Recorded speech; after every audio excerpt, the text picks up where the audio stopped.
Hello guys, today we are finishing our book, Fantastic Mr. Fox. There are two chapters left. Chapter 17 is kind of long and then chapter 18 is really short. So I'm going to read both of them and you will have 3 questions on the quiz. Are you ready? Let's start. Chapter 17, The Great Feast. Back in the tunnel, they paused so that Mr. Fox could break up the hole in the wall. He was humming to himself as he put the bricks back in place. "I can still taste that glorious cider," he said. "What an impudent fellow Rat is." "He has bad manners," Badger said. "All rats have bad manners. I've never met a polite rat yet." "And he drinks too much," said Mr. Fox, putting the last brick in place.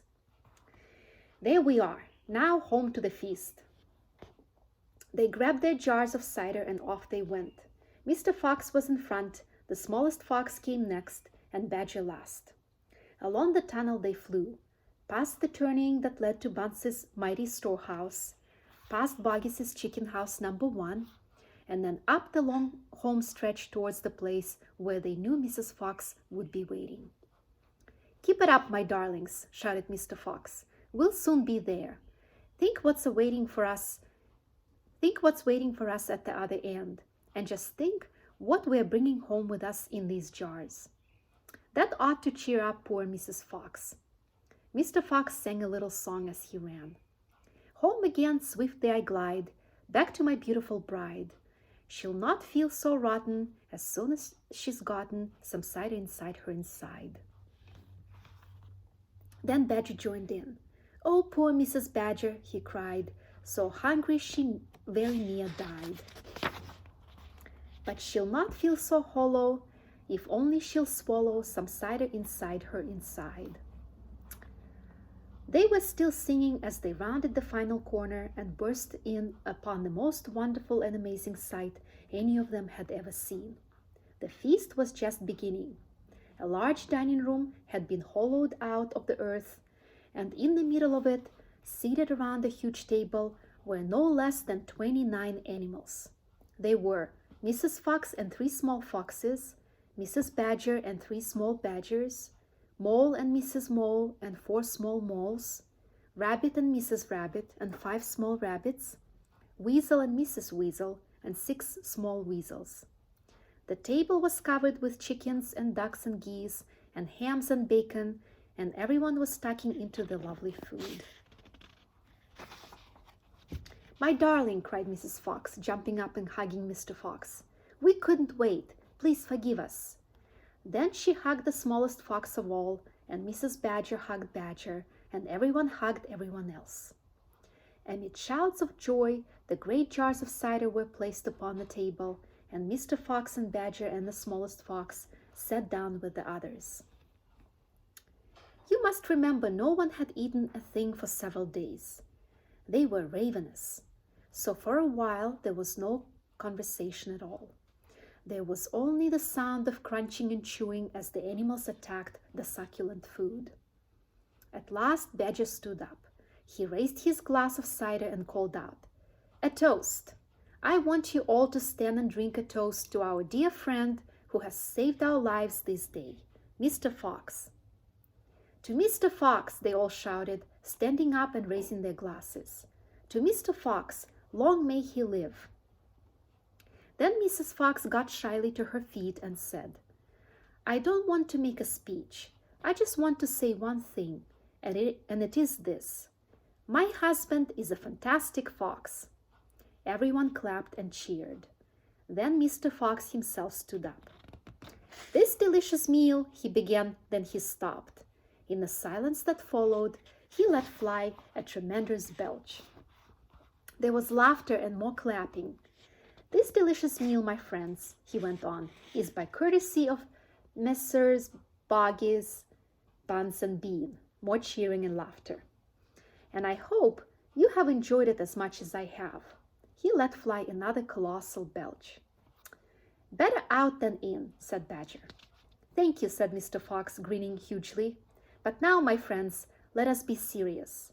Let us think of tomorrow and the next day and the days after that. If we go out, We will be killed, right? Right, they shouted. We'll be shot before we've gone a yard, said Badger. Exactly, said Mr. Fox. But who wants to go out anyway? Let me ask you that.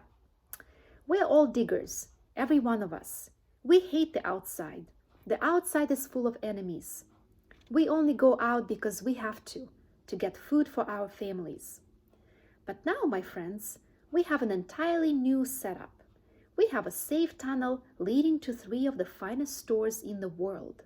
We do indeed, said Badger. I've seen them. And you know what this means? Said Mr. Fox. It means that none of us need ever go out in the open again. There was a buzz of excitement around the table. I therefore invite you all, Mr. Fox went on, to stay here with me forever. Forever, they cried. My goodness, how marvelous! And Rabbit said to Mrs. Rabbit, my dear, just think, we are never going to be shot at again in our lives.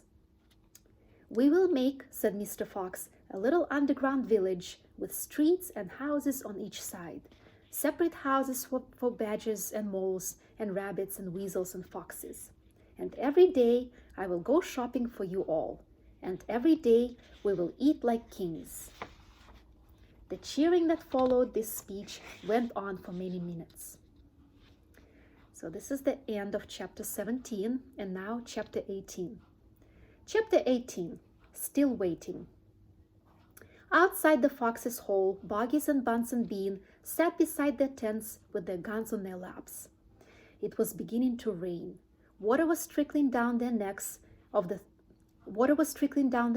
3 men and into their shoes.